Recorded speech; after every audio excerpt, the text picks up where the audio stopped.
the finance module, which is the core and backbone of a microfinance company. The finance module has a lot of features. I'm going to go one by one. The first feature is chart of accounts. Now, SAP Business One comes with an Ind AS certified or an IFRS certified chart of account. You can use the default chart of account available, or you can remove the entire chart of account and populate with the chart of account of your requirement. The second feature is fixed asset. Now, SAP Business One comes with a full-fledged fixed asset feature. It has got a fixed asset register. It has got transfer of fixed asset from one location to other location. Not only that, after depreciating over the month end, you can see the depreciated expenses booked in the P&L. So your P&L will be with the depreciated expenses posted. Apart from it, fixed asset sales, re-intake of the fixed assets, moving fixed asset from one state to other state and having it sold in a different state where the GST implications are there, are also other functions which are covered in the fixed asset feature. The next functionality, the third functionality, is budgeting. Budget can be arrived for all the expenses at a GL level and can be consolidated on an annual level and can be distributed if required by half-yearly, quarterly or even monthly. And if there's any expense made beyond the budget earmarked for a GL account, then basically the GL gets locked and goes for an approval. The fourth feature is cost accounting. Now, cost accounting is a very key feature which addresses the prime reporting requirement of the microfinance industry. In cost accounting, every branch is created as a dimension. The cost accounting feature allows us to configure the branches, multiple branches coming together as a cluster, multiple clusters coming together as a state, or multiple states coming together as a region, and so on until we hit the headquarters or HO.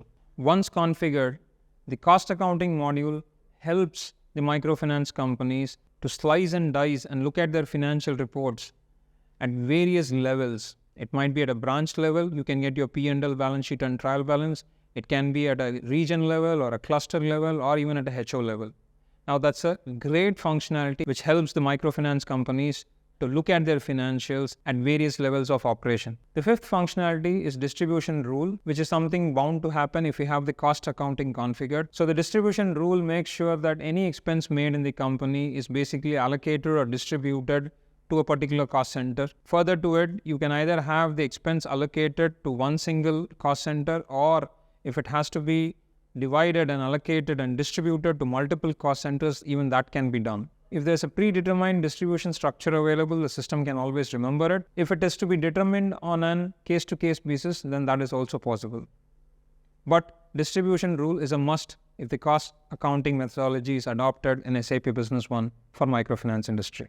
The next functionality is one of my favorites, is the cash flow functionality. Now, when I say cash flow, we're talking about a projected cash flow. The system helps you understand from various incoming payment and outgoing payment, what would be your cash position, either weekly or fortnightly or monthly. Will it be a deficit or a surplus? Now, this functionality basically helps the company to understand what are the expenses which needs to be postponed or advanced, and when an investment should be made, when it should be stalled, and so on. Another key functionality, which is an optional feature in SAP Business One, is intercompany financial transaction. Now, if a microfinance company has multiple legal entities, then this intercompany financial module basically has the capability of consolidating the GLs across the multiple legal entities to a virtual company GL. So the way this happens is each company's chart of account is basically mapped to the virtual company's chart of account, and once the system is instructed to consolidate, the virtual company's chart of account basically pulls information from all the chart of accounts of different companies at a consolidated virtual company level. So if this is a requirement, there's always an option available in SAP Business One. Apart from these functionalities, regular reporting and dashboards like profit and loss statement, balance sheet, trial balance, all are something which is part of the standard finance module.